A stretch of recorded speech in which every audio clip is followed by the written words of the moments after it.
Good evening, ladies and gentlemen. Welcome to the annual Town Hall Forum on Emergency Preparedness in the City of Rancho Mirage. I'm Fred Sanchez, the chair of the Emergency Preparedness Commission. And thank you for being brave souls and fighting this wind to make it here. We hope that you have an enjoyable evening tonight. We have a very nice program prepared for you. However, before I get into this, just a couple of housekeeping issues.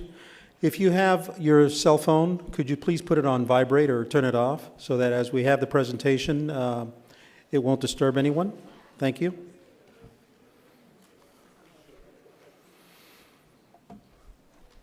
In putting a program like this together, it is the work of many people. And we do it with the intent of trying to provide information to the citizens and residents of Rancho Mirage and the Coachella Valley throughout, with the hopes that when we have an event, people are better prepared and the outcome will be more positive than not. So I'd like to take a moment to introduce the members of the commission who put in so much work to put a program like this together, and then also work throughout the year on putting information out to schools, trying to develop programs and assisting the city in trying to make some very difficult decisions as to the best interest of its citizenry. I'd like to introduce Doug Bornstein, who is the vice chair of the commission. Commissioner Adams. Commissioner Barry, who was also the chairperson on the committee for this program. Commissioner Conley, and actually Carol is out at the, I'm sorry, Conley is right here. Take that back, didn't see her. Commissioner Granger. Commissioner Horvitz couldn't make it this evening. He had another commitment. Commissioner Eventoff.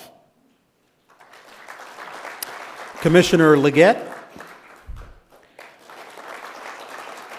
And then we have a tag team, Commissioner Deanie Shaver and Phil Shaver. And of course, this would not be complete without giving an immense, wonderful thank you to a person who's been a tremendous asset in providing advice and counsel to the commission, and that's Dr. Dennis Milletti. And then last but not least, everything we do it to try to represent the best interests of the city and to represent it in a positive way, and we couldn't do that without the help of Scott Morgan, the Director of Administrative Services for the city.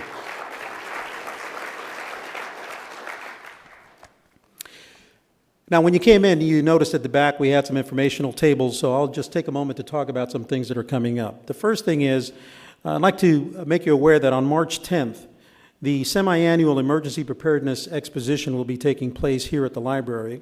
It'll be between the hours of 10 a.m. and 1 p.m. You'll be able to come and get information on emergency preparedness. There'll be vendors here that will have a variety of different supplies in which you can inquire about and or make purchases if you wish. In addition to that, I'd like to bring to your attention that CERT, which is Community Emergency Response Team Training, and that's what the table in the back was all about as far as getting information. There'll be training provided on Wednesday, April 4th from 6 p.m. to 8 p.m. and Friday, April 6th and the 13th from 8 a.m. to 5 p.m. That will also be here at the library.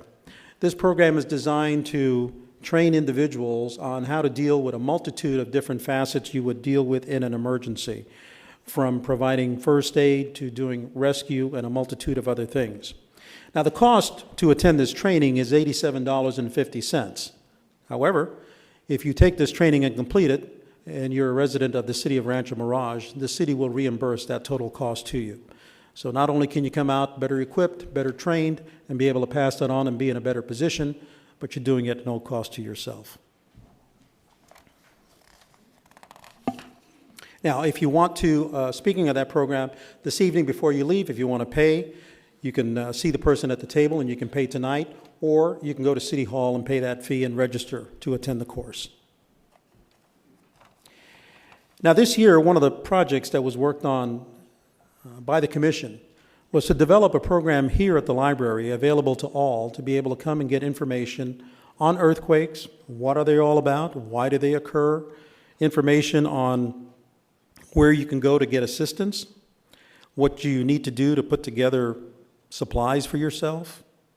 So it's a very informational program. And let me put my glasses on again, otherwise I'll be reading this thing backwards. It's right here at Rancho Mirage. It's near the information desk, and it's called the Earthquake Information Center. It's a new approach to doing things, and I think quite helpful for a lot of people. It's located in a bright red cabinet with a bulletin board and a large plasma screen monitor. As a matter of fact, when they designed the counter, it has an overhang for two people to be able to crouch in if during the time you're reading it, an earthquake actually happens to hit. So please, if you haven't had an opportunity, take advantage of going by there and getting information, taking a look at it. Bring your loved ones, your children, your grandchildren. Schools, we encourage, bring students here as well and take advantage of not only the information center, but all the multitude of resources that are at this wonderful library. Now, without further ado, I'd like to take this opportunity to introduce the Honorable Mayor, Dana Hobart.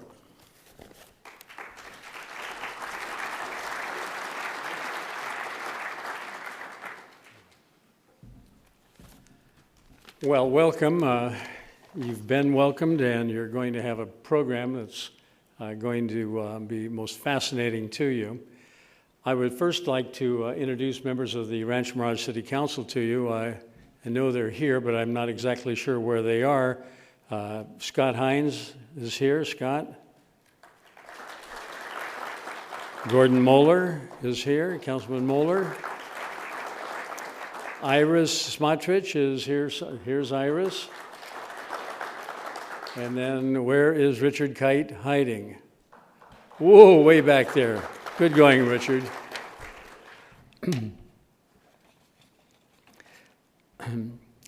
Dr. Lucille Jones, known as Lucy to her friends, and she has assured me that we are her friends,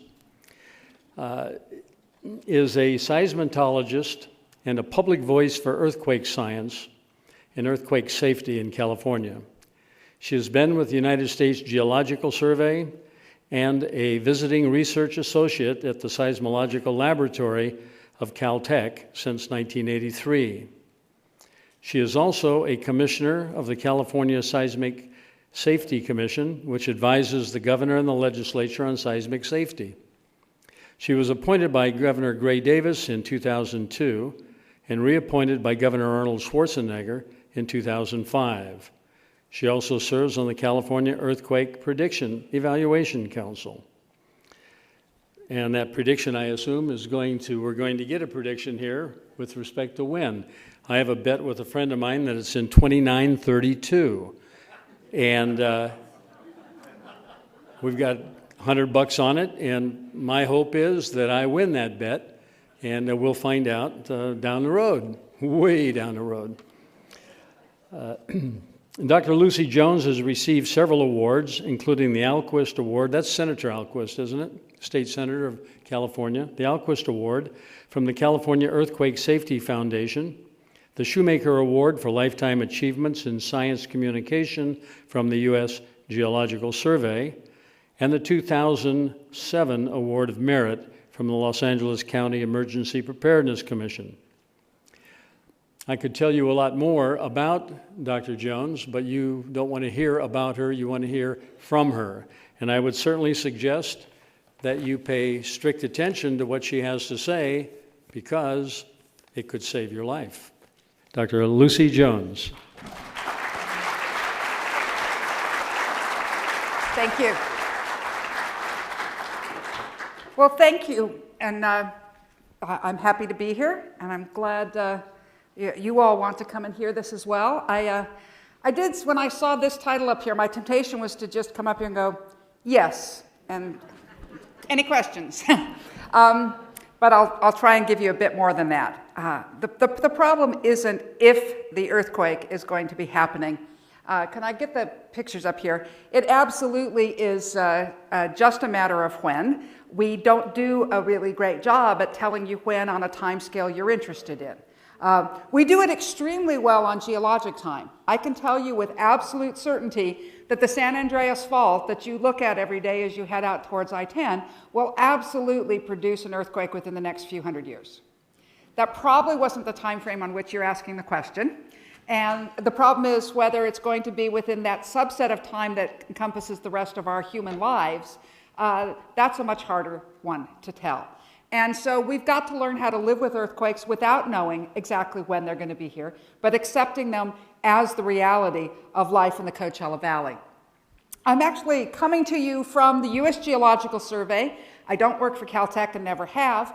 However, the USGS is a federal agency located on the campus at Caltech, and I've been there since 1983. I have recently, as in the last 6 months, been asked to head a new project from the USGS that's called the SAFER Project, which is Science Application for Risk Reduction, and where we are trying to show how we can use hazard science, which is what the USGS does, to actually make people safer.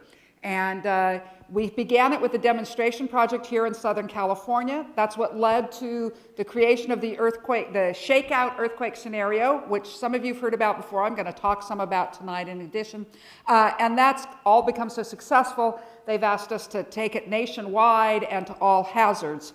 So I now, as a true federal employee, I've been asked to move from California to the nation with a smaller budget. It's wonderful working for the federal government. Today we want to talk about earthquakes, and I want to start with a really basic one of what is an earthquake and make sure we're all on the same page. To me, an earthquake is the slip of one block of rock past another along a fault that produces shaking as one of its effects. That's probably not the way you talk about it. To you, the earthquake is the shaking. And right there, we have a fundamental communication issue that's been going on for decades between the scientists and everybody else who feels earthquakes. We look at the fault as we see it over here. Let me see if I can get this to work. Oh, no, it's not going to do this. Okay, so on the right, you can see the fault. This is actually a picture from the Kobe earthquake. And it was in 1995, there's a rice paddy. The fault goes through it. And you can see how the rice paddy has actually been offset by 6 feet during the event.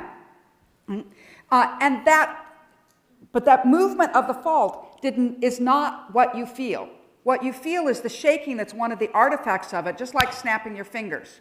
When you snap your fingers, you have two surfaces that are in frictional contact.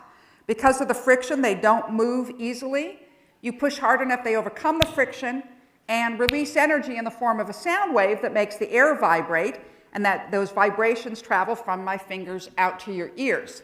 The same thing goes on the fault. So we have the movement of the fault, and the shaking that you feel is one of the impacts, one of the effects of having that sudden slip move. Right? Mostly when I give a talk in Southern California, I come and tell people, that there's hundreds of faults. You've really got to, you can't just pick one fault and worry about it because we have too many. We actually have half of the nation's earthquake risk are in the 8 counties of Southern California because we've put several hundred faults together with 7% of the nation's population, and the end result is a huge amount of assets potentially at risk from earthquakes. And I usually say that, but when I come to the Coachella Valley, there's really no point in talking about anything but the San Andreas, right? It's right here. It is the biggest fault. And I'm not sure if you know why the longest fault is what matters. It's the big, long yellow line that starts at the Salton Sea and, of course, travels on up to Cape Mendocino. Well, when an earthquake happens with that slip on the fault, that whole surface produces energy. You can't snap your fingers at a point. Try to do it. It won't work. Right? You need to have surfaces together to generate that energy, to have that friction and have it happen. Well, every point on the surface gives off energy. So if you've got a bigger surface, you're giving off more energy and you have a bigger earthquake. And that's the one thing that most controls what the size of an earthquake is the length of the fault that produces it. Well, let's look at how long the San Andreas is. Right? 7.8s have happened several times.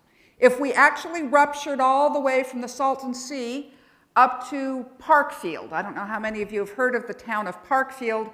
It's infamous in seismological circles because there were repeated magnitude 6 earthquakes that averaged 22 years apart. So we said, hey, great, we know where the next earthquake's going to be, 1988 in Parkfield. It happened in 2004. So it turns out our regular 20-year pattern wasn't such a hot one, but it is a very significant point on the San Andreas. And north of there, the San Andreas creeps and doesn't produce a lot of earthquakes. So if we went that whole distance, we'd actually be looking at a magnitude 8.2. I'm going to take 1 minute and see if I can adjust this to be able to, I think I've got it now. Get my, there we go. Okay, so right here is the town of Parkfield. If the rupture went all the way from here down to the Salton Sea, 550 kilometers of fault, that would be an 8.2. For any of you who saw Escape from LA and the 9.7 in the San Fernando Valley, can't happen. The largest earthquake we've ever seen in the world is a 9.5, and that fault was longer than the state of California. Okay? So you need these really, really big faults. But when you look overall at California, yeah, we've got a lot of faults, but one, the San Andreas is the biggest, and therefore the likeliest to have a big earthquake.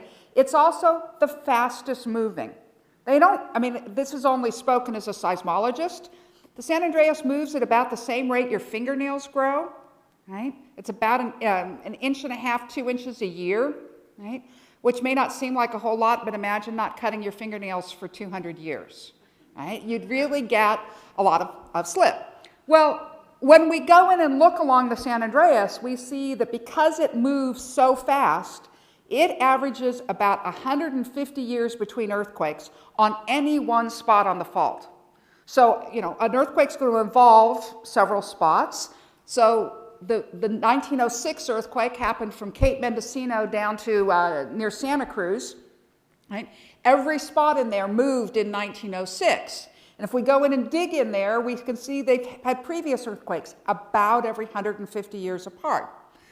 1906, hey, it's only been 100 years, shouldn't we be home free? Well, I average 150 years. We have seen them as close together as 45 and as far apart as 300, and actually even more than 300 in some locations.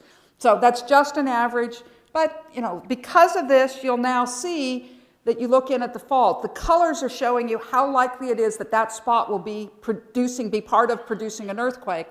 And the northern part of the San Andreas is only about 20% for a 30-year period. Right? The probabilities all depend on how many years we choose to evaluate on. 20% over 30 years, that's like a little less than 1% in 1 year. Right? It's all your choice of the time frame. I've heard a lot of people think that we are predicting earthquakes for the next 30 years. We chose that time period because it's the length of most people's mortgages. and therefore a time frame on which people make financial decisions. Right? So this is supposed to be supporting you in your financial decision, not a way of telling you what's going to happen tomorrow. Right? All right, but now let's keep on going farther south. And we get to this part of the San Andreas Fault. I said, you see there's a little blue space in between, right in there. That's where we don't seem to ever have big earthquakes because it creeps all the time. You go farther south and we get this section. It had an earthquake in 1857. Now we're 155 years after in a 150-year interval. That's getting more interesting. So as a seismologist, I chose to live in Southern California, not Northern California. And all of us, you know, down here need to be ready for this event. It could easily happen at any point. Right? Let's go further south to what's of most interest to you guys. Okay, this part of the fault from Cajon Pass, from basically San Bernardino south, we don't have an earthquake in the written record. We can use our geology and carbon-14 dating, and we find the last one's about 1680. However, we also see another 6 in the previous 900 years. So once again, we seem to average about 150 years between earthquakes, but it's been 300 since the last one. This is why we say this is the most likely big earthquake in the United States, and it's right here. Right? So you guys get to be ground center for it. Some other earthquake may very well happen next. You might very well die from other reasons before we ever get to this earthquake, and in fact on geologic time that isn't that unlikely. We say there's a 1% to 2% chance per year of this earthquake. Right? That's not that high for any one year, but it is the most likely place in the United States. All right. What's going to happen when it happens? There's three things that control what your shaking is. Magnitude is only one of three. Magnitude does not tell you what you experienced. The magnitude is one number that tells you how much energy was released in that earthquake. What the magnitude tells you is how long the fault is. If you hear that something's a magnitude 7.8, you know the fault has to be at least 200 miles long. Right? The Japanese earthquake, the 9.0 that just happened, it was actually a really short for its size. It was only 300 miles long. Right? And as I said, the 9.5 in Chile in 1960 was about over 1,000 miles long, longer than the state of California. But what you perceive at any one location is a combination of what's given off by the fault, the magnitude, how far it has to travel through rock to get to you, your distance from the fault, and then your local soils, to what degree that changes the shaking. Right? Notice I said distance from the fault. The epicenter is irrelevant. Epicenter is the place where the rupture starts, but it ruptures down the fault, and every point on that fault is giving off shaking. So you can be 200 miles away from the epicenter and still literally on top of the earthquake. However, if you now go 200 miles away from the fault, you're going to receive a lot less shaking. Right? The bad news in California is we have a lot of faults. The good news about it is they break up the crust and make it a very poor transmitter of energy. So you don't have to get very far away from the fault to have the shaking really be at a lower level. By contrast, out on the East Coast with no faults and this old, cold rock, you have an earthquake out there and that stuff just rings forever. And we had probably an earthquake about a 7.5 in the 19th century at the Mississippi River, and it rang church bells in Boston. Right? And because of that, they said, oh, this must be a really huge earthquake. It's way bigger than San Francisco. Well, when we go in and really study it, we realize it isn't. It's just that out there, those waves travel farther. So the flip side of all those faults is they have broken up our crust, and you don't have to get very far away to have it not be much. That means how many of you were living in Los Angeles in 1994?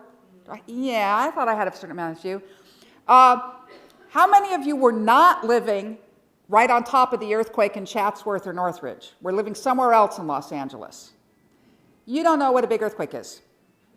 You were not on top of that earthquake, any distance away, and it's really a lot less. Unfortunately, one of the reasons I'm spending so much time in this talk on this topic is you're right on top of it, right? The fault is literally here on the east side of the Coachella Valley. The epicenter doesn't matter. Wherever it starts in here, as long as it ruptures through this part, you are having shaking coming off of the fault right here on the eastern edge of the valley and traveling through the sediments of the valley to get to you. Where, let me point out my third topic, local soils amplify the shaking. This can be an extreme effect. I want to point, this is a picture from the 1906 earthquake. This is after the earthquake. The barn is still standing. If you look closely at the barn, you can discover here in green is a muck heap where they had mucked out the horses in this barn and tossed them out the window, and the heap had originally been there. This, literally, the San Andreas Fault is running along the side of this building and offset the muck heap from the barn that it had been delivered from. Right? The point's not the effect of earthquakes on muck heaps. The point is you can have a building right on top of the fault and still be standing. This is a hard rock site and a flexible construction. Do not believe that because you're going to be in an earthquake, you're going to be in a collapsed building. You probably will not. At the other extreme can be damage at quite great distances. A much smaller earthquake in 1989, the Loma Prieta earthquake, 6.9, located near Santa Cruz, brought down the Bay Bridge, brought down buildings in the Marina District at a distance of 60 miles from the fault. The reason is because they had extremely soft soil here that amplified the shaking. When I say amplify, it's not like an amplifier that you're pumping energy in somehow. Rather, you've got the wave traveling through rock, and it comes into your sediment, and the sediment being looser the wave slows down. That's the way elastic waves work. You know, if you tighten up a string on a guitar, it becomes a higher pitch. It actually moves faster as well. So you're moving it through here, and it has to slow down coming into the slow sediments, but it's still carrying just as much energy. So to carry just as much energy when it slows down, the wave gets bigger to carry that energy in that slower passage. And the factors can be large. In the Marina District, it was about a factor of 100 in those soft muds compared to being on the hard rock nearby. Right? Here in the Coachella Valley, we estimate about a factor of 6 to 10 in the soft parts. So in the flats, you're going to have amplification of the shaking compared to being in the high rock. Here's a way of looking how it plays out, and I'm going to take a little moment here just to be able to explain what we do with this with what we call a shake map. Each of these pictures is what we call a shake map. We now generate them automatically for every 3.5 in the United States. In California, you have the added benefit of actually having data behind that generation. Elsewhere in the country where we don't have nearly as many stations, we do it with a lot more theory. But here we have a lot of stations to go into doing this determination. The color shows you the intensity of the shaking. So on the left over here, this is the, let me do that. There it is. So this is the Northridge earthquake. Right in here, the area from Northridge up to Newhall was the highest level of shaking. Oh, damn. Excuse me. My slick technology is backfiring on me. The red and dark red areas are what we call intensity 9 and 10. Not magnitude, another scale. We always show them with Roman numerals to try and differentiate them from magnitude. And those are the places where you start really having damage to modern structures. The yellow into orange, intensity 6 to 7. 6 is things being thrown off of shelves, starting to have damage to really bad buildings. 7, you start having damage to concrete buildings. So that's the range of it. And so you can see that right near the epicenter, which is right here, and along the fault, which goes beyond the epicenter, you have the strongest levels of shaking, but as you go farther away, it dies off. And then you have some pockets, like here in Santa Monica, where we had extra shaking because of pockets of sediments. By comparison, here's a 4.1, felt over a much larger area. Nobody even has any damage from an earthquake of that size. But one thing you can see on this 4.1, if you look, notice that the edges, this is pretty much the edges of the flats. Right? When you got up into the rocks, it started disappearing pretty quickly. Okay, one more thing to understand about the really big earthquakes that are going to be an important factor here is that when the earthquake happens, you actually have slip on that fault, and it happens at the surface, just like the picture I showed you from Japan. But it can be a lot bigger than that. In this particular one, I don't know if you can see that there's 2 guys standing here, one here, and before the earthquake, they could have shaken hands. After the earthquake, those 2 locations are 55 feet apart. So during the earthquake, probably in the matter of a few seconds, this stream bed, which is how we know that they used to be at the same place, there's the rest of the stream, here's the rest of the stream, that moved in the earthquake in a matter of a few seconds. Okay? Anything that was built across such a fault would move with it. Pipelines, for instance, don't tend to stay intact when you put a 55-foot offset in them. Right? Roads are pretty difficult to drive over after you've got a 55-foot offset in them. Railways don't do so well either. And therefore, an isolation and a disruption of transportation is one of the really big factors that you need to be thinking about, as well as damage to other types of the infrastructure. If we look here at the San Andreas Fault, so we're looking, this is the lower picture, hopefully you guys recognize it, looking over the Coachella Valley. So here's, I think we're in here right now. Here is the San Andreas Fault, and you can see it as sort of a line. See the straight line in the mountains? The one thing, yeah, you can all nod and say, yes, I see it. We sometimes talk about the magic eyes of the geologist, and I'll tell you that I have to make sure I talk with the geologist. I'm a seismologist and like my data in computers rather than in rocks. But when, even this, even I can see it, and the one rule that I was taught early on is that there are no straight lines in nature except for strike-slip faults. That's the only way you see a really straight line, and you can follow the San Andreas in a topographic map of California the whole way up, because it forms these straight lines. You can see another one up here. This is actually at Cajon Pass. This is Interstate 15, and this is the San Andreas Fault. When this side moves, we think it'll be about 15 to 20 feet compared to this side in the next big earthquake, you're going to have one lane of traffic running into the next one, right? So this is part of what needs to be planned for. Not that you're going to die. I told you the buildings are probably standing up. What you got to be dealing with is that you aren't going to be getting goods or people easily into or out of the Coachella Valley. Right? We did a big study of what we thought the big San Andreas earthquake. Could you bring up the sound? What we thought the big San Andreas earthquake would be like, and I could talk a lot, but this is a lot quicker and more efficient way of doing it. A movie we had put together by the Art Center College of Design.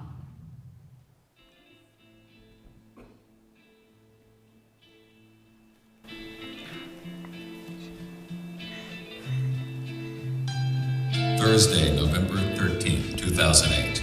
It's a sunny morning in Southern California. Across the region, 7.5 million people are busy at work. Several 100,000 of them are commuting to jobs in different counties, far from where they live. Over 200,000 commuters work and reside on opposite sides of the San Andreas Fault. Today, these families and many others across the region will be separated.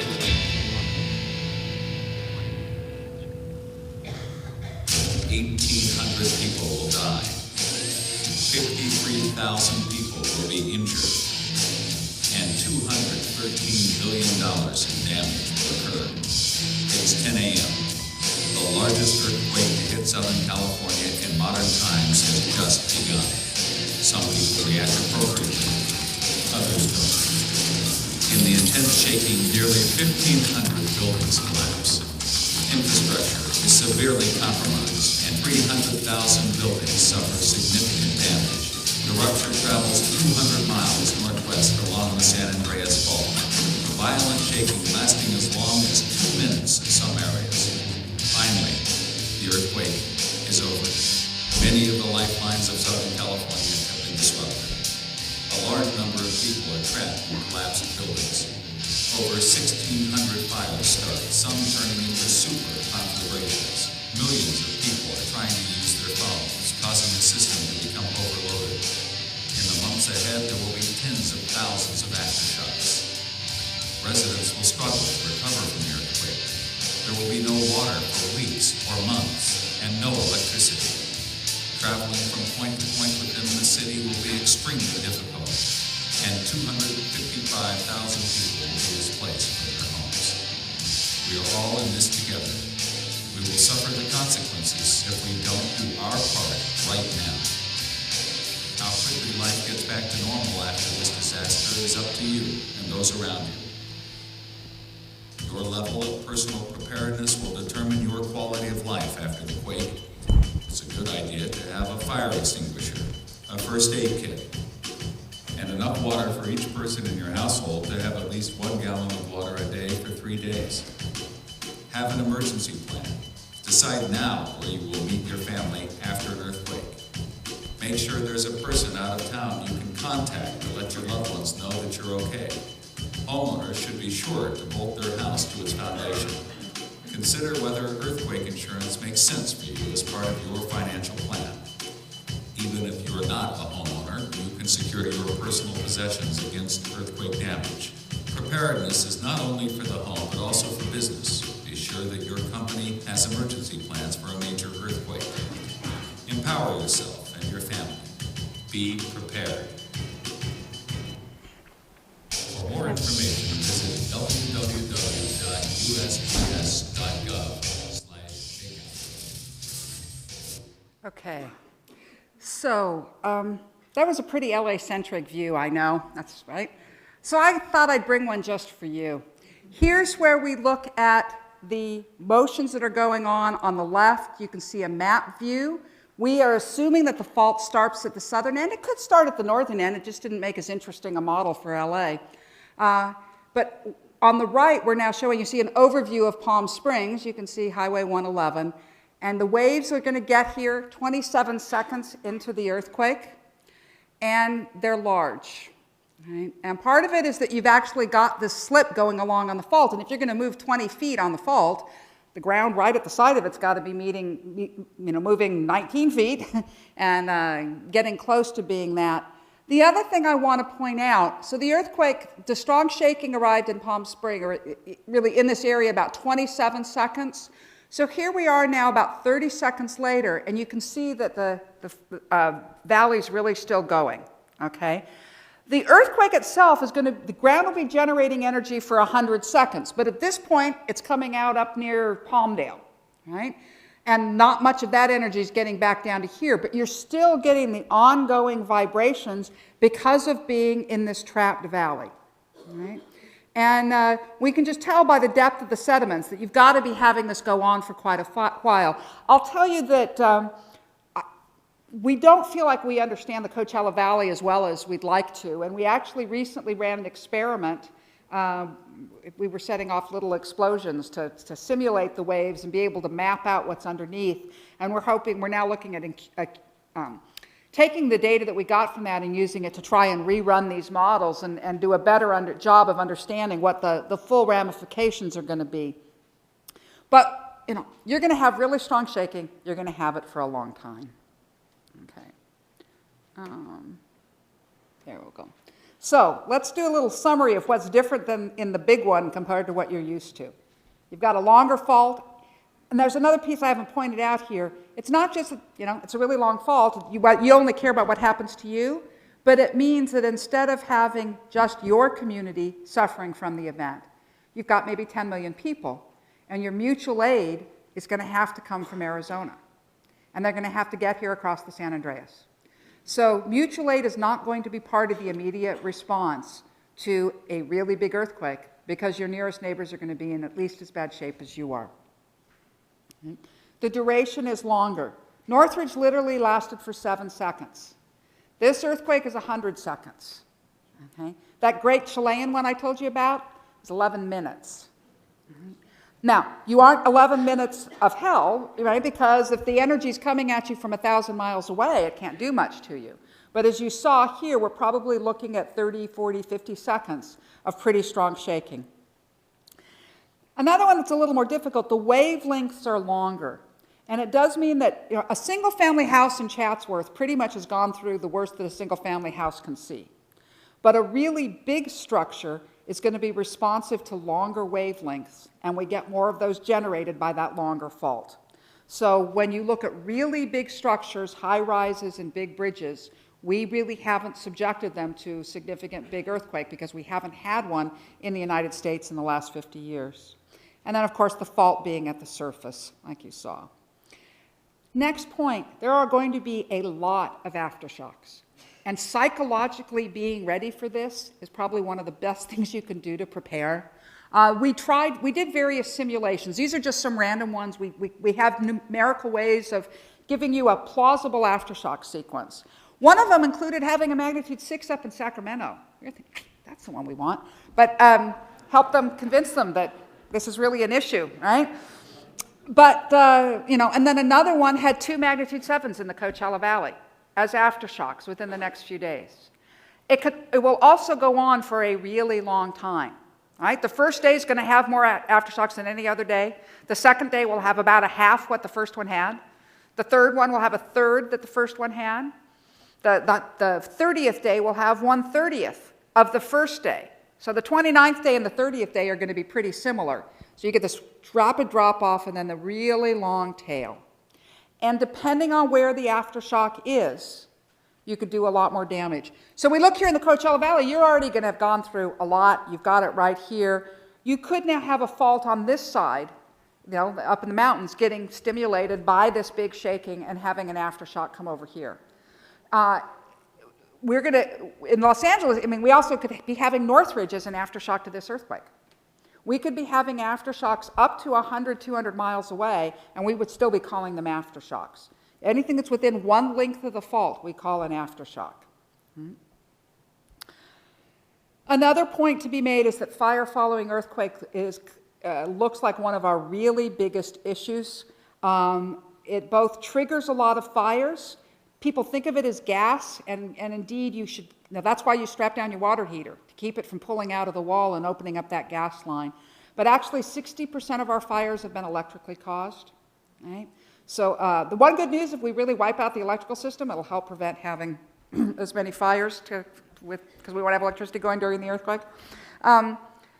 Just scaling it with this much larger area, though, we had 110 fires in the Northridge earthquake, and we almost didn't keep up with them. This earthquake, we're estimating 1,600 fires. Right? At the same time, we're potentially really disrupting the water system. So anything you can do to stop a fire, because of this analysis of this earthquake, we changed our messaging and we put keep a fire extinguisher in your house really high up as an earthquake safety measure. Anything you can do right after the earthquake to stop that fire and not need to call the fire department is going to save a fireman for another fire that maybe can be kept out of going out of control. Landslides are another really big issue. We estimate something like 10 to 100,000 landslides across the mountains in the region, and they can be very damaging. Just given the construction of the valley here, I think it's something I wanted to bring to your guys' attention. And again, roads that might go up through them, that's the biggest issue, is it helps block the roads, and that get back to the transportation issue. And then water.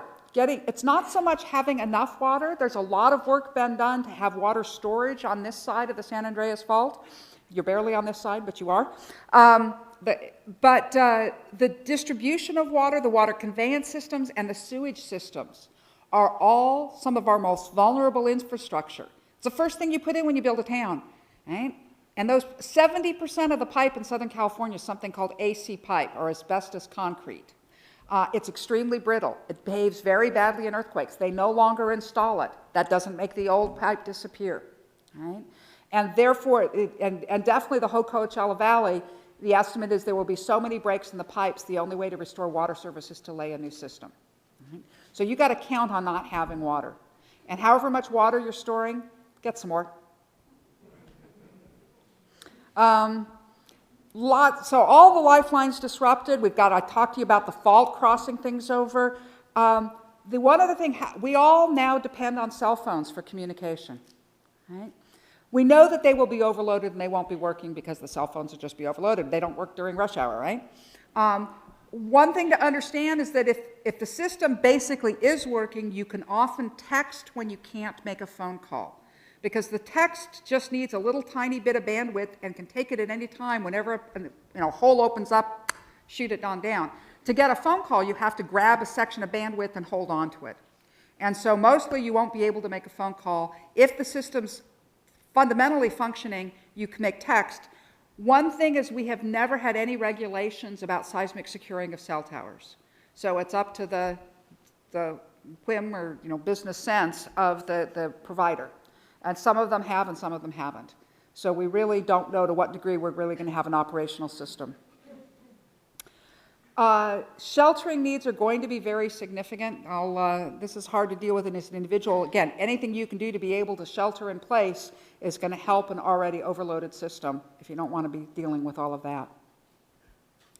And one particular issue, I'm actually sort of cherry picking through this, but that I did want to highlight here, because I know there's only 3 hospitals in this valley. Is that still true? We checked when we were doing the study. And 30% of the hospital beds in Riverside County are expected to be unusable because of damage from this earthquake. Right? And it definitely applies in this region. And it's going to be difficult to be getting people in and out of here. So finding the backup places that you can go to. That's also, this is why we've had state laws that put a much higher level of functionality requirements on hospitals than on other buildings. And I think it's very important. It's a state law that's been working its way through the system. We are getting a lot of improvements because of it at a pretty significant cost to an already overloaded system. But it's going to be a really big issue. I did want to take a moment, and you maybe don't believe this, but it could have been a lot worse, right? And one of the hardest things we have in earthquake safety is how do you show a success, right? A success is something that didn't happen, And it's pretty hard actually to recognize this. But in fact, California has done a lot that has kept this from being worse. And I think the protections in our built environment of wood frame construction, the laws that we've had over the years, pretty good enforcement, steadily improving building codes, have all made a difference. I just want to remind you that your building is as good as the building code in place when it was built and the degree to which it was enforced. Right? Building codes have seen dramatic changes, 33, 75, and 97, all in response to our significant earthquakes. If you're built after 97, you are built to the newest version of the code, pretty much. The changes since then have been minor. If you were built before then, there's probably something significant you could do to make your house safer. And again, that's up to you to make your choices. I want to end this talk by coming back and looking at a couple of earthquakes that have happened recently, just to help it make it a bit more real. So I'm showing you a few shake maps here, right? Remember, so this is showing you what the description is. On the left, I've got the big earthquake that happened in Chile in 2010, just about 2 years ago now. This fault is about 500 miles long. Right? And I had the opportunity to go down with the Red Cross for a delegation to see how they managed to do so well. And I'm going to show you some ideas from this. But I want to point out, I've got all of these on the same scale. So here's the San Andreas one over here. This is our model on the right. And this is the shakeout model. And you can see, so it's about half the length of the total one of this. Here's Northridge at the same scale. And then here's the earthquake in Christchurch last year, just about a year ago now, that is only a 6.1. In fact, it was only an aftershock to a magnitude 7. But the magnitude 7 happened a bit to the west of the town, and the aftershock happened off the end of the fault directly under the city center. And 184 people died because of that earthquake. And I think it has some really important lessons for us. And I want to look a bit at Christchurch and a bit at Chile to see what the lessons are as we're getting ready for it. Christchurch really has the same construction standards we have. They use the same building code, and culturally they probably have better enforcement of building codes than we do. The issue here is not, oh, they don't do construction like we do. The issue was, one, directly under the city. Right? When you have that fault nearby, it really makes a difference. And then the other part was liquefaction. They had massive liquefaction during the event. Now, liquefaction is a phenomenon where the ground shaking makes the sand settle, and then when the sand settles, if it's saturated, that water that was there where the sand is trying to settle has no place to go in the time of the earthquake, and so it starts fountaining out. So this is literally sand blowing up from underneath and then spewing out in a fountain over this grass. Or in these cases of these cars, it spewed up into the street and literally buried the cars because so much sand was thrown up. If it's out from underneath the street, that's the picture we have here, basically the sand becomes temporarily quicksand. Quicksand does a poor job of holding up buildings and roads. Right? It was a massive problem in Christchurch because they had very heavily saturated soil, and basically the whole city liquefied. It is a problem here. I'm going to need to, all right, come on. I'm sorry, I managed to forget that I messed up a map. It is going to be an issue down here. And in the shakeout scenario, the southern half of the Coachella Valley is one of the few places in California that has significant landslide or liquefaction susceptibility. You've got the right type of soil here. The question is whether you have enough water. You go far enough south in the valley, you hit the Salton Sea, it's pretty well fully saturated, and there's going to be quite a bit of liquefaction around the Salton Sea. Luckily, there's not very many people there. As you come farther north, as the water table goes down, it becomes less likely. How much you'll actually have is going to depend on what the rainfall and water systems have been like in that time period leading up to the earthquake. Okay, now let's go to Chile. This is a place where they have a lot of historic buildings that definitely suffered in the earthquake. And this tends to be our image of the event, right? We think of all these downed buildings. In fact, Chile uses the same building code as we do and probably has even better enforcement. They're very conservative about it. And in fact, they hold builders liable for damage in a building that they built for the next 10 years. If it's damaged in an earthquake, the builder is liable, whether he sold it or not. So they get quite conservative construction, and in fact, this is the only building that actually only engineered building that actually came down in this event. So only one out of so many, that wasn't the issue. But the reason I want to look at Chile is say, you're probably going to live through this. Your building is probably going to be okay. What's it going to be like afterwards? And that's where I think we can really learn from what happened with them. No communications was a very serious issue. They really did not get communication from the capital to anywhere else, any of the other states, for about 3 days. So there was discussion about a tsunami warning and how it was handled and how it wasn't. Nobody heard it in the areas that the tsunamis was at risk because there was no telecommunications once the earthquake began. And I think that that's, at this point, that's a likely scenario in the United States as well. And redundancy and resiliency to our communication systems should be a high priority. The first responders were, as is often the case, heroic, undertaking huge efforts, but they found, just like we did, that there was a lot more need than there were first responders. And your first responder that's probably going to be getting to you is probably not a professional, it's probably your neighbor. And the degree to which you can be a first responder that helps your own family, that helps your neighbors, that is ready to be the survivor, that's going to be a huge part of your success. I heard about your CERT training at the beginning. Take it. That is one of the most important things that California has done in terms of getting us ready for the next event. Another point to be made, earthquake damage is not fair. If you have enough money to have a properly built building, if you have enough money that you aren't worried about putting dinner on the table, you can afford to have a 2-week food supply. You can afford to have an inspector in to take care of your building. And you probably are going to be not in this position. So we think of earthquakes hitting everybody, and it's true psychologically. Financially, it's clearly not true. And I have heard many from the police and fire departments saying, our job is going to be to take care of the people who cannot take care of themselves. If you could and chose not to, you'll be getting us later. So I think the degree to which we all as individuals take our part is a really important piece of this. I've sort of said this one over and over. Losing the transportation, bridges into the area. Caltrans is, and I hear that they're doing it down here too. I mean, they've invested many billions of dollars over the last couple of decades with seismic retrofitting of bridges, and it's very important. It only applies to state highways. It does not apply to any local roads. Local bridges are probably a really significant issue, along with all the other reasons that you could be losing your transportation. So don't expect to be going much of anywhere.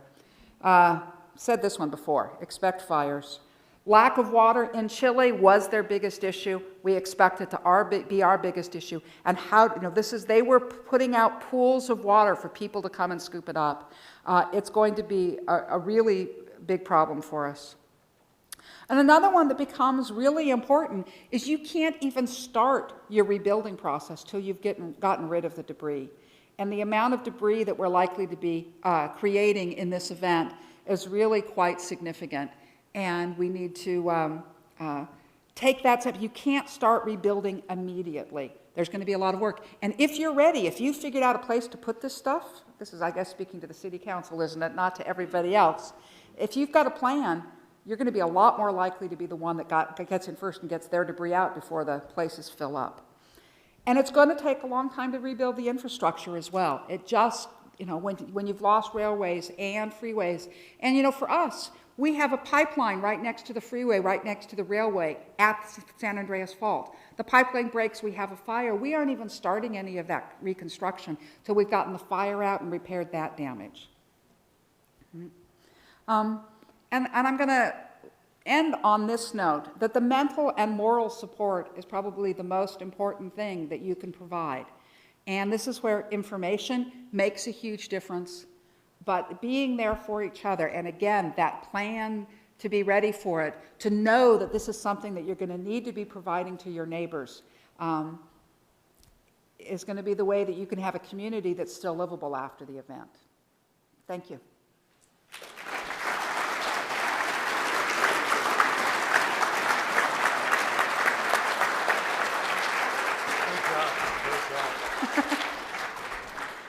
What we're going to do at this point is we're going to open it up for questions and answers. So if the people that are manning the mics, we'll have someone with a microphone on the outside of each aisle, and then we'll have two in the center, one in the front. Please raise your hand to be acknowledged and be selected for answering your question. Thank you.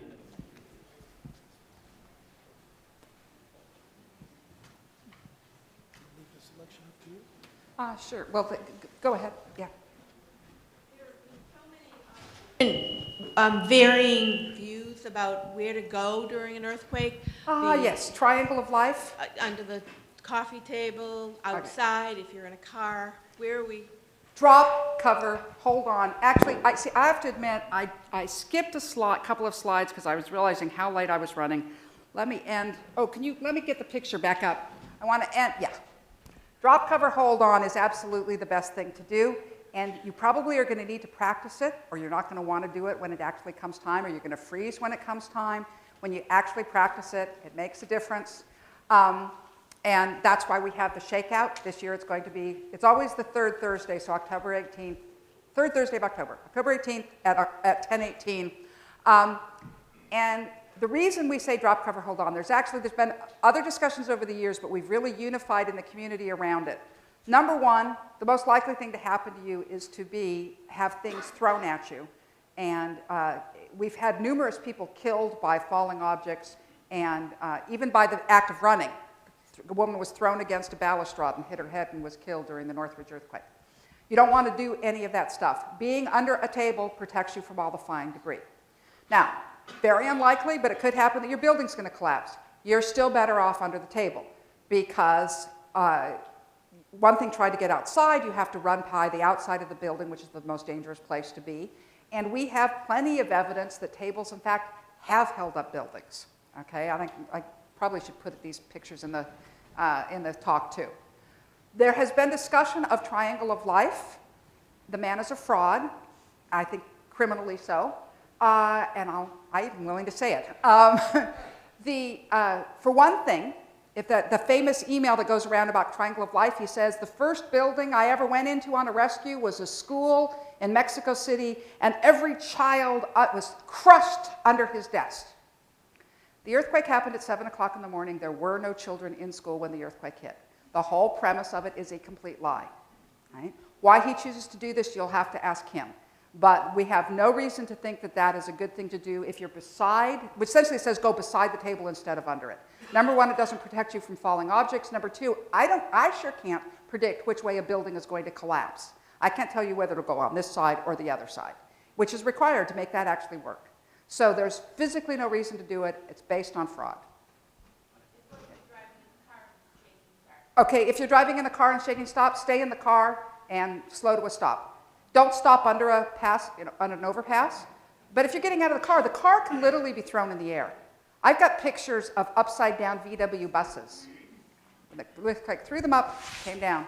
I wouldn't want to be beside it then. I'd rather be inside it. At least some protection from the metal around me. Just don't stop under a bridge. Try to stop in an open area without, don't stop under big power lines. But stay in the car. And I'll tell you, I was in my car for the Whittier Narrows. It's only a 6, but I was really nearby. I thought my car was breaking down because I couldn't control the steering with the strong shaking. That was it. I didn't figure out it was an earthquake until everything stopped and I could get the radio on. Cars are a really good place to be. Let me see, this gentleman here, and then I'll get to you. And then this woman in red next.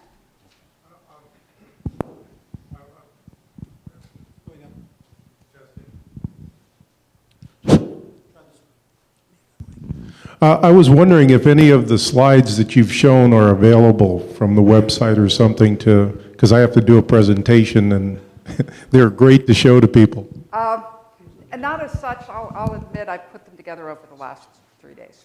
I think there is a lot of the Chilean ones are from the Red Cross, and I think are available through their website, the Red Cross, the Los Angeles chapter of the Red Cross. I think if you go to their website, you might find some stuff on that, but that's it. Yes, ma'am. If you have an emergency trailer, what's important to have in this trailer for this area? trailer, as in? Are you, like having a big, Well, I mean, like, because you're living in it? You're gonna, no, this just will for have, storage, storage stuff. for prepared for emergencies. So it'd be an emergency trailer that has supplies in it for that emergency. Right. Water, and more water. Whatever you, and the problem is, of course, you put water in there for 5 years, you've now got to throw it all away and figure out how to redo it. I will offer, this wouldn't work in a trailer, but I had a suggestion from the Beverly Hills city manager that I really liked. He's actually taken one of those 55-gallon drums that you can store water in and plumbed it into his house water system. So as the water comes into his house, into his water heater, it goes into this 55-gallon drum first. So he always has everything in his water heater and everything in this 55-gallon drum. He's then got 100 gallons of water to start with.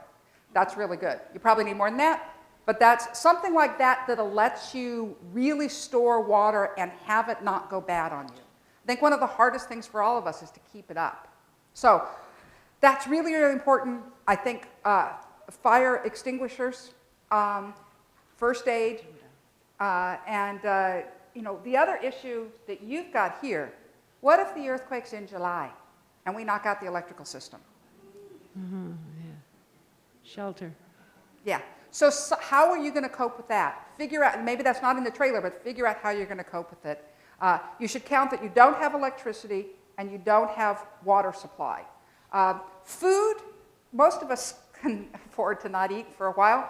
At the degree to which, and you've also got to remember, if you lose electricity, you've just lost your freezer.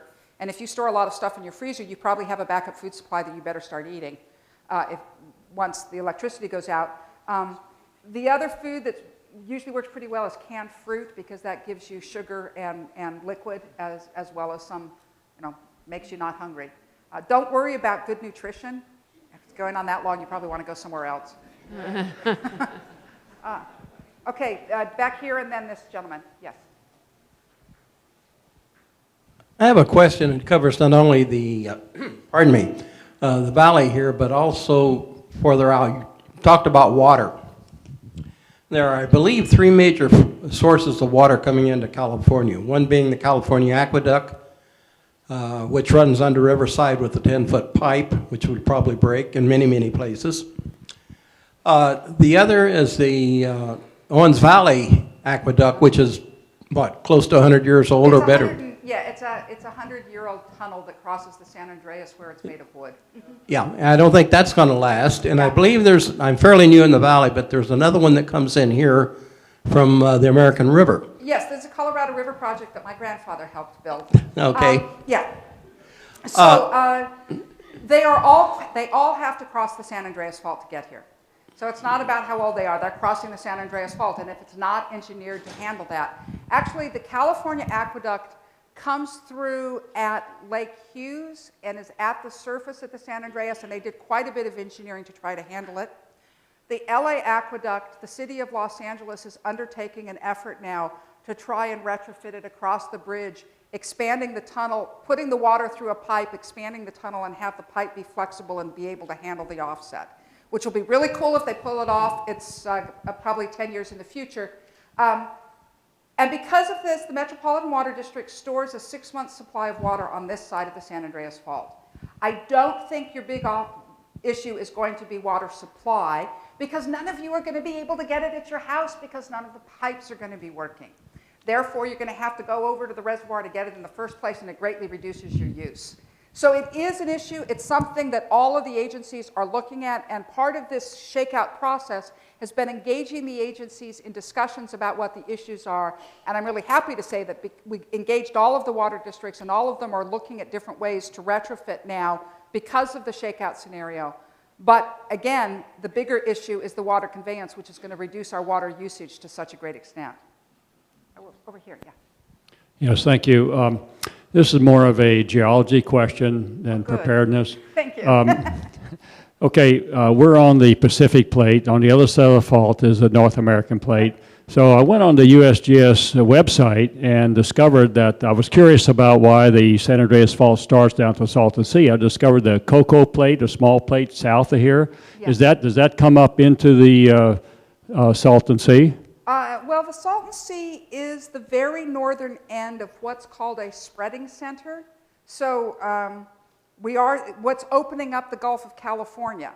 And as you come farther north in the Gulf of California, it gets smaller and smaller and less active.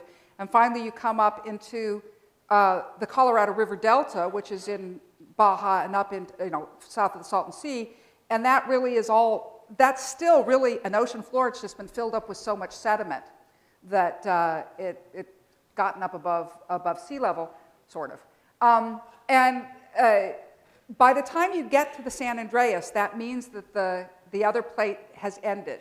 So if you go long enough back in time, speaking like a geologist, just around the corner, just about 5 million years ago, you would have seen a continuous subduction zone. That's the type of plate boundary that we have in Japan or Chile that gives us the really big earthquakes, and it ran all the way up the coast. And then so in the subduction zone, one plate goes under the other, and eventually the ridge that was producing the plate ran into the trench, and they self-annihilated, and what was left is the San Andreas, because it turned out the relative motion was only horizontal. And then as it continued to move in, the remnant plates got smaller and smaller. So there's a little tiny one off of the Pacific Northwest called the Juan de Fuca Plate, and it only goes from Cape Mendocino up to Vancouver Island. And then there's the little tiny one that goes off of Mexico, that goes under the subduction zone in Mexico, and it starts there in the Gulf of California, and then goes right underneath. So, and as we continue in this process, the Gulf of California it's actually going to be closing up as these things keep on sort of running into each other, and the San Andreas gets longer and longer. Okay, another question here. Looking at the website, as I came across a couple of maps of earthquakes. Now, there's one map of the United States that has like 800 earthquakes in a 1 week period. Right. And one in California, 500, and Nevada. They're all very small because of the magnitude 1 or 2. So you speak of as if there's not been an earthquake, but it seems to me they're happening all the time. They are, right. I sometimes, I'll predict an earthquake for you. There'll be one in the next 24 hours in California. We have never had 24 hours without an earthquake. Most of them are very small. What we have not had is an earthquake on the San Andreas Fault. And remember what I said the difference between a big and a small earthquake is? The big one grows into a longer one. So if you get started, they gave me napkins, I can do this, okay? So if I were to rip this, it's not going to rip very well like this. That's pretty hard. What I do is I get a crack started, and then I tear it. And it tears very easily. So I start at this epicenter, and then I tear down through the paper. Well, if I tear just a little bit, I have a little earthquake. If it keeps on going for a long ways, I can get it going on, then I have a big earthquake. So the difference between a big and a small earthquake is not how it starts, it's how it stops. Right? And as far as we can tell, they all start the same way. And that how they stop may be what it runs into. Not that the earthquake knows what it's going to be, but rather what it runs into. And that the San Andreas has big earthquakes because it's had so many earthquakes and it moves so fast and it's so smooth that once an earthquake begins, it just can't stop. And so the only time, once an earthquake begins on the San Andreas, it grows into a 7 or an 8, depending on what it runs into farther down the fault. And then it'll leave behind enough disruption to set off aftershocks, so it sort of has to settle back out. And in that case, we have little earthquakes all the time, but they're not on the San Andreas. And we have our big earthquakes when we happen to have that one that doesn't stop. You had a microphone already here? Sure. And then someone come up here, right? 2 questions. Okay. What is the shelf life of bottled water? No clue, but I think it's about 5 years. Really? So if you buy bottles or plastic containers? Especially plastic. The plastic oozes into things. What is it? Oh, 6 months. Oh, okay. Oh, 6 months. And what about saltwater pools? Saltwater pools are wonderful, except for the salt. And You could use that water and distill it. You actually can drink it. It's probably safer to drink a saltwater pool than a really heavily chlorinated pool. It's also a great way to be at least able to have a bath. I actually just moved from a place with a saltwater pool, and I used to count on that as a big part of my earthquake supplies, and I'm still trying to figure out how I make sure I do it right without it. But even then, we tried to keep bottled water. And actually, so one of the things I do, if you get bottled water on a regular basis, just buy ahead and make sure you've got yourself a pattern that keeps you recycling it. And that's what we do in our office. We have, Sparklets thing, and we make sure that we always have 10 5-gallon jugs in the house, and we have to have a place to store them, and then we have a system for making sure we use the oldest one going into the thing. But that way you are coming up with something like that that fits your life, that gets you to keep it recycled is the way to do it. So here, I think you're gonna have to move on this side. This side doesn't seem to want to ask questions. Yeah. What happens to things like gas stations, fuel supplies, even just for refilling your generator if you have one? We have seen in previous earthquakes, the biggest issue is that without electricity, your pumps sometimes don't work. Even if they have a backup generator to run their pumps or some other way of getting it out, their credit card systems don't work. So that's the other thing to have, cash. Credit cards don't work very well. And it'll depend on the company whether or not how they're willing to handle that. Go back to take a paper record and hold on to it. That's gonna be a really big issue. You won't be able to verify a credit card. So have a lot of cash, that might help. Getting the gasoline to us, we actually think that we're gonna have a lot of gasoline because most of the Southwest gets its gasoline through tankers coming into the ports of Los Angeles and Long Beach and being refined in the refineries down there, and then shipped out to Nevada and Arizona through pipelines. Remember I said there was pipelines crossing the San Andreas Fault at I-15? Those are those. There's 2 gasoline pipelines and a natural gas pipeline that cross each other at the San Andreas. And our pipeline experts said explosion. And so we may and we think the ports are going to be okay in this earthquake. They're far enough away. So the ports are going to be there. We're going to have plenty of gasoline. We aren't going to be able to get it to the people who need it in Arizona and Nevada. I don't know if we'll be able to get it around to our local supplies or not. Yes, ma'am. Well, why don't you take this one and then you'll be next. I'm sorry. There's another one next here. So then, let's start with her. I'm sorry, I missed that. I think you mentioned that the shaking would continue for, did you say 90 seconds? Oh, it depends on where you are. If that's, I was going to ask, is that from where it starts to where it ends, or is that what we'll experience in our area? From where it starts to where it ends, it's 100 seconds. Basically, however long the fault is, the rupture travels at 2 miles a second, so it's a 200-mile-long fault, it's 100 seconds. And that happens to be the one we modeled here. If it grows to be a 7.9 or an 8.0, it'll be longer. Right? What you'll actually experience in the valley will primarily be the shaking coming off of the part of the fault from the Salton Sea to, at most, probably Cajon Pass, and then continuing to reverberate, echo, through the valley. And the models looked like they were, it looked like about 50 seconds here in the Coachella Valley of strong shaking.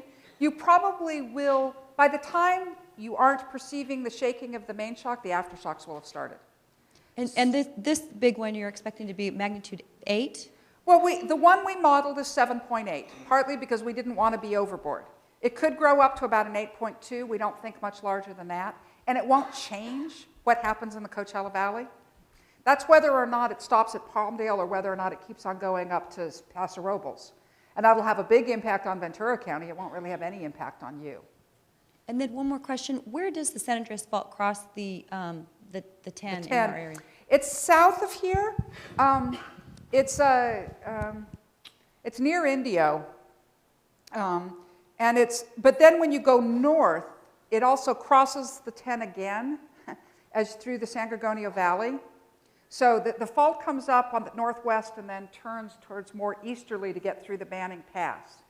And so actually around Banning, there's about a 30-kilometer, 20-mile-long section where the fault and the freeway just go back and forth across each other. So you're not getting supplies from either direction. No, that's, yeah. Good. Nice, get it down central. Yes, sir. I had been on the internet just a few days ago, just doing a little research before we came out here, and I had ran into this film that had showed plumes being released in Oklahoma, Arkansas, and all that. I just wonder if you had any knowledge of that. You mean the induced earthquakes in the East Coast? Yes. Yeah. 2011 had 6 magnitude 5s in the United States. 1 in California, 1 in Wyoming, 1 in Texas, 1 in Oklahoma, 1 in Wyoming, 1 in Arkansas, and 1 in Virginia. The Virginia earthquake was not induced. The rest of them all happened very near a place where hydrofracking was going on. So the working hypothesis, and we know how to set off earthquakes. What you need to do is you need to pump a fluid deep into the earth. You can either do this by building a reservoir and having a big column of water, right? Putting a really deep lake on top of something. You often set off earthquakes. The Aswan Dam set off earthquakes. There's been a lot of them. Or you actually drill a hole down in there and then you pump under pressure water down deep. We discovered this when the Navy or the Army was choosing to use that to dispose of nerve gas in Colorado in the 1960s. And these earthquakes suddenly showed up, and of course they weren't publicly saying that they were pumping nerve gas in at 4 kilometers depth.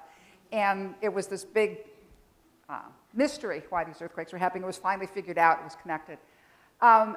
In hydrofracking, the hydrofracking itself, they pump a slurry in and break the rock, but they do it close to the surface to break up the shales, and it doesn't look like that's really setting off earthquakes, but then they're left with this slurry that needs to be disposed of, and they have started pumping it down below, and they try to get down below the water table because they don't want to pollute the water table, and so they're pumping that water in deep.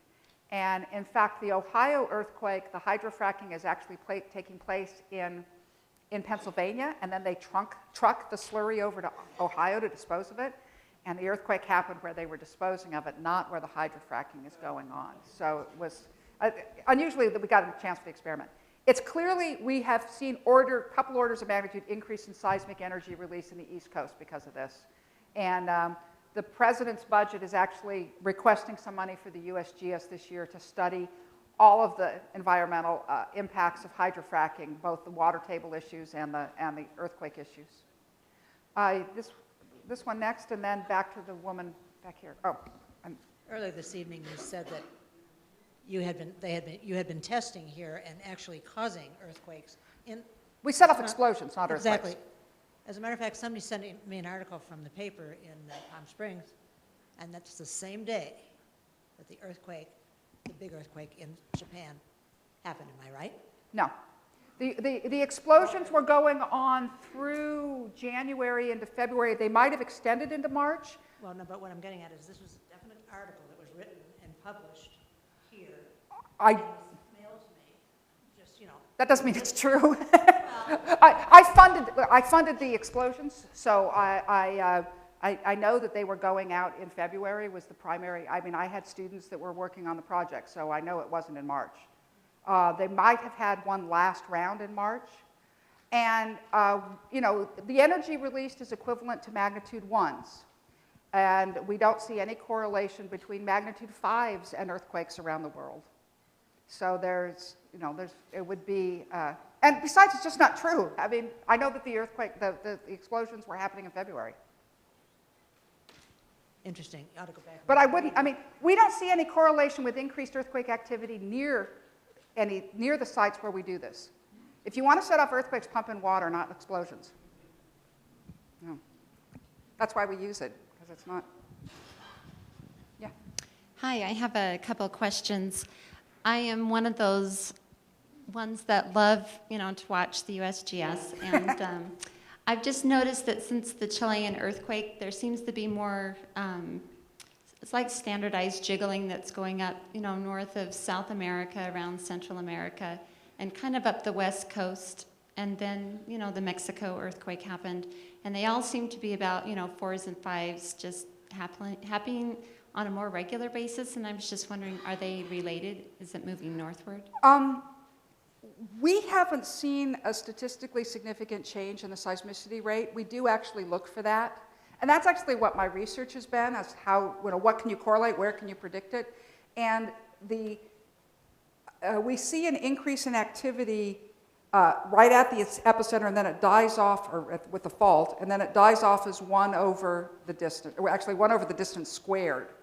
So for a magnitude 7, we can see an impact out for about 400 or 500 miles. And the Chilean earthquake,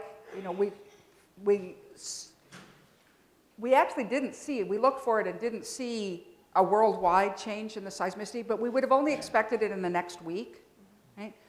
That said, there are variations. There are times where things go up and down.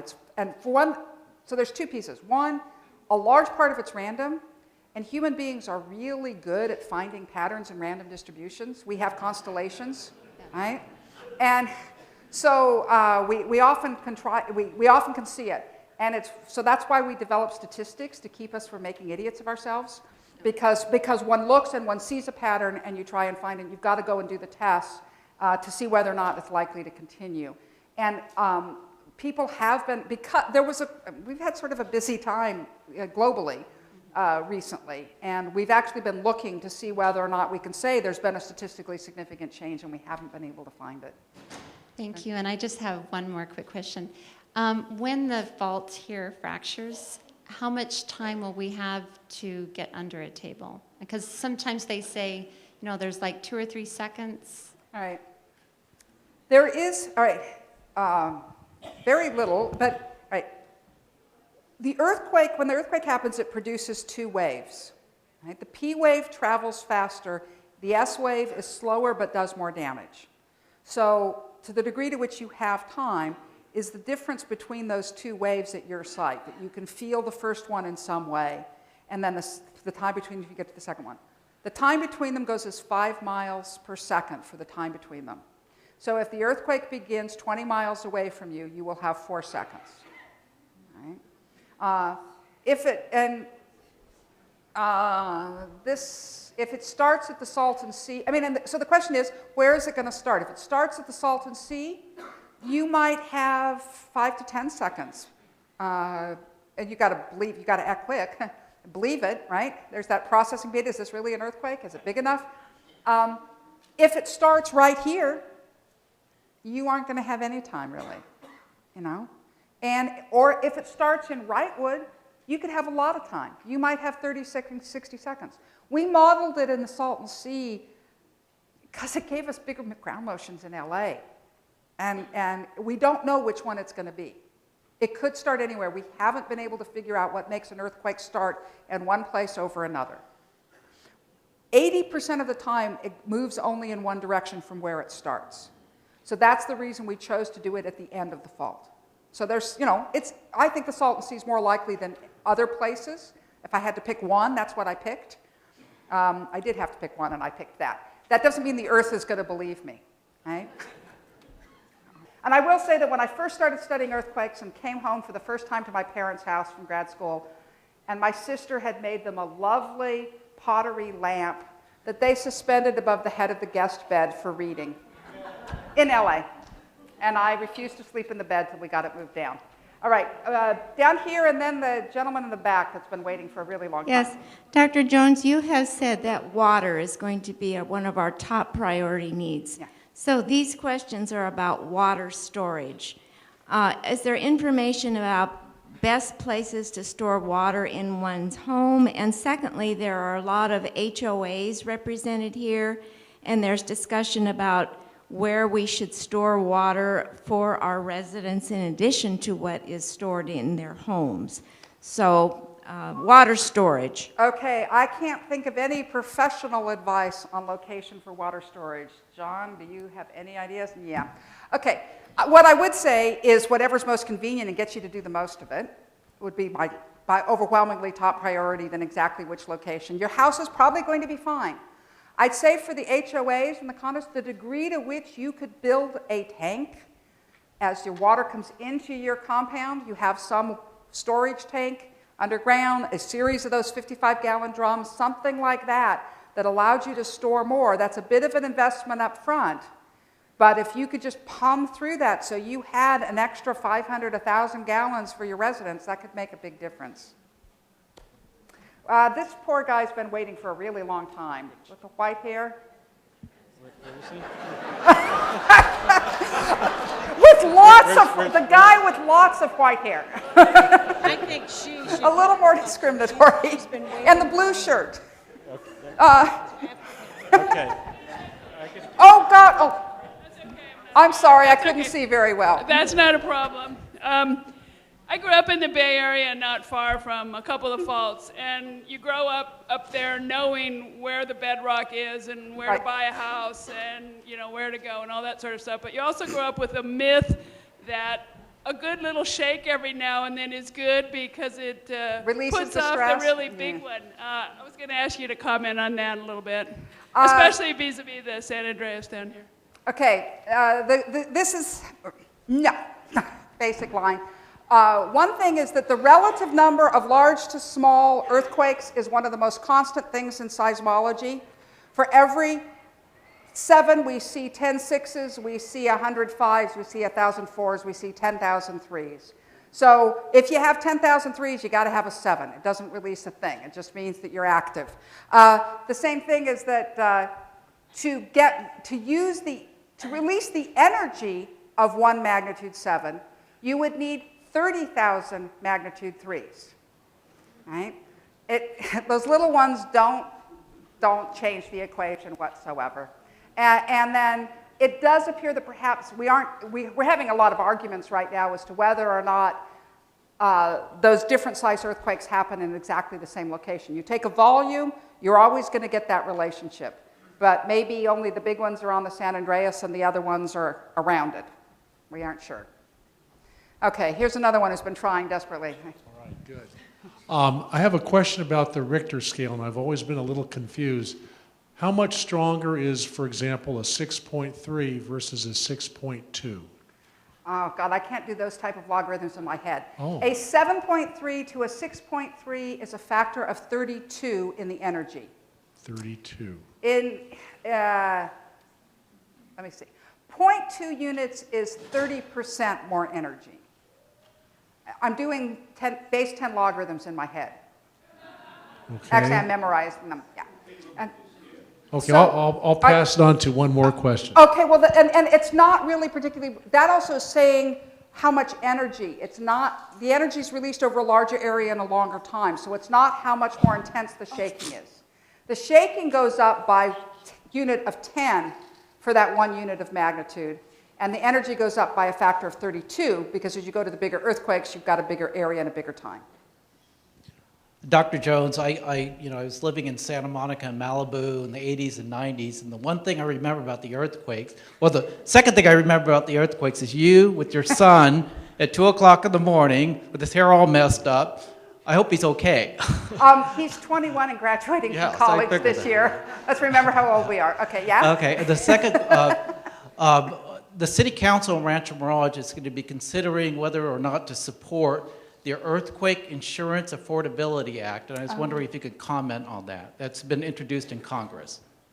I don't actually know this act. I can give you general principles about earthquake insurance. I think that insurance is absolutely required for us to survive as a society. I could have given you a talk about the societal impacts of earthquakes, and the need to have a very quick influx of money to restart our economic system is really, really big. At Northridge, we recovered very well, in large part because at least 30% of people had earthquake insurance and FEMA threw money at the problem, and people were out hiring contractors and getting things moving again very quickly. Right now, California, the penetration of the insurance market is 9%. Most people do not have earthquake insurance, and it is going to, that's a whole source of money that we will need to get our society going again. And I think that the biggest risk factor I know of in earthquakes in California is the lack of insurance. So anything that would help get people motivated to buy the insurance. I mean, it's not a very good product. I've really had to argue with my husband about buying it because it's not a great product. And as an individual financial decision, it's pretty hard to justify it, or it can be hard to justify it right now. But as a societal issue, it's going to devastate us to not have the money. So I don't know the details of this particular act. One would have to look at to what degree we think it would turn this around and get people to undertake this. But this is the other thing. The Christchurch earthquake, New Zealand's very similar to California geologically, and historically Richter spent a lot of time in New Zealand, and I just had New Zealand friends here. One of them is the head of the research group for their earthquake insurance group. They have 90% coverage. They've also blown through their fund. They have no more money left, and they're out there in the insurance markets. Their reinsurance is going to be really expensive now. But it means their society's going on. And I think it's devastating for us. Yeah. And then up here, he's another patient one. Hi. I live in a gated, older community, and several years ago I had an automatic earthquake turn-off device put on my gas line to my house. And about 3 days later, the HOA landscapers hit it, and of course the gas went off. So I called the gas company, who sent out a fella who turned it back on, and he looked at me and he said, this is all fine and good, but those old electrical and the gas lines are running together underneath your streets. And when the earthquake comes, they're going to break, and it's all going to go up in flames, and so it's probably just a waste of time. Is there any validity to that at all? I don't know. That's not one that I heard before. The one piece I can tell you is what the guy I know who studies fire following earthquake, 60% of the fires are caused by electrical causes, not gas causes. So it's no question that the electrical is a really big issue. But I hadn't heard that particular one. The other thing that there's a couple of hopes. I mean, one is that, I guess it doesn't work for you guys. Actually, there's this huge power lines that come in through just north of here from the Colorado River to Los Angeles. When the fault goes through and breaks them off, Edison is predicting that the whole Western North America grid will shut down. And that outside of the affected area, they're likely to get their power back within a few hours, but that the rest of us, those of us in this area, minimum of 3 days, because the only way to restart the grid will be from San Onofre, and you have to do 72 hours of... San Onofre is the only power plant that produces enough energy on this side of the San Andreas Fault to restart the grid. So we could have a long time without it, but and that will help with the fires. That's the flip side. But yeah. As water is such an important thing that we've discussed here this evening, and I was looking at the quake safe kits that was handed out, and there was a divergence of opinion here on the storage life of water. On here, it says that water will last for 5 years. I think it depends on the packaging. Is it the packaging that makes the difference? Those are special type of water things that are packaged to last longer. It's your standard bottled water out of the grocery store. So the plastic bottles, 6 months? Yeah. Right. And think how thin they are now. Well, that diffuses into people. Okay, 2 more questions. This woman here.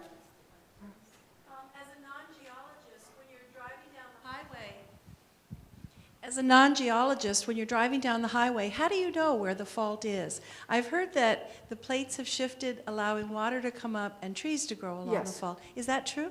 It's not that the plates have shifted. Actually, what it is that long-term grinding grinds up the rocks on the fault to a very fine texture, which then makes them impermeable to water. So as the groundwater flows through the ground, they get trapped against the fault.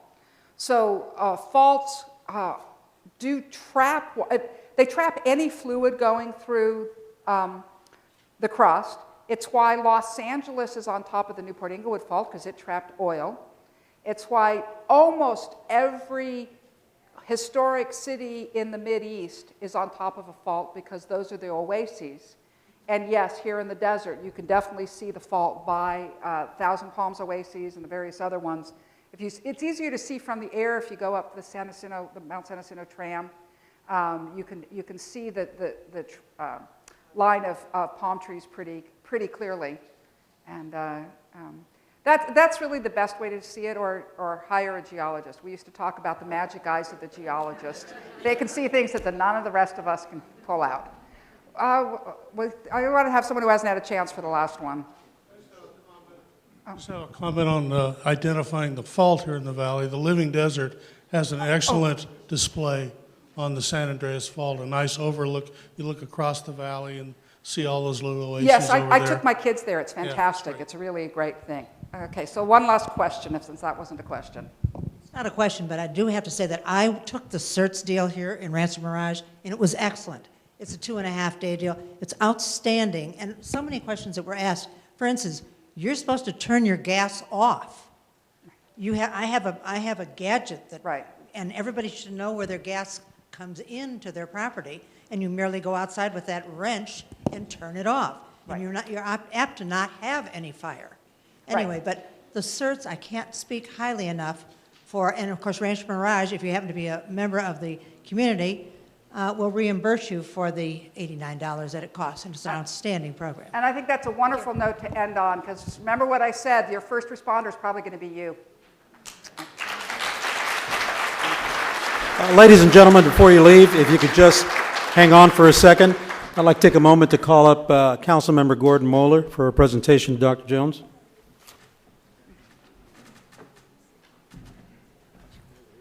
Okay. Wasn't that a beautiful presentation? So what I want to know is how many of you, if you not have already done so, are going to go home and do something this week? Let's see a show of hands. Come on, a few more up. All right, that's good. Ms. Jones, on behalf of the entire City Council of the City of Rancho Mirage, we hereby recognize Dr. Jones, a distinguished seismologist, for her extensive service in natural hazards research and risk reduction for communities across the nation, and for being a featured speaker for the 10th Annual Emergency Preparedness Town Hall Forum in the City of Rancho Mirage, presented the 6th day of May, 2012, G. Dana Hobart, Mayor. Thank you.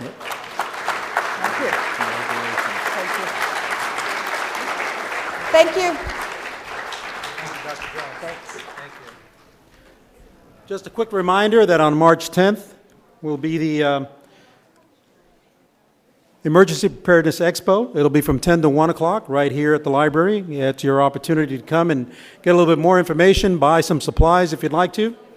And then the CERT training, which is the Community Emergency Response Team training, that'll take place on Wednesday, April 4th from 6 to 8 p.m., 2 consecutive Fridays, April 6th and the 13th from 8 p.m. to 5 p.m. It's $87.50 to take the training, and if you complete it and you're a resident of Rancho Mirage, the city will reimburse you. Thank you so much for coming tonight, for your informative questions, and drive home safely. Thank you.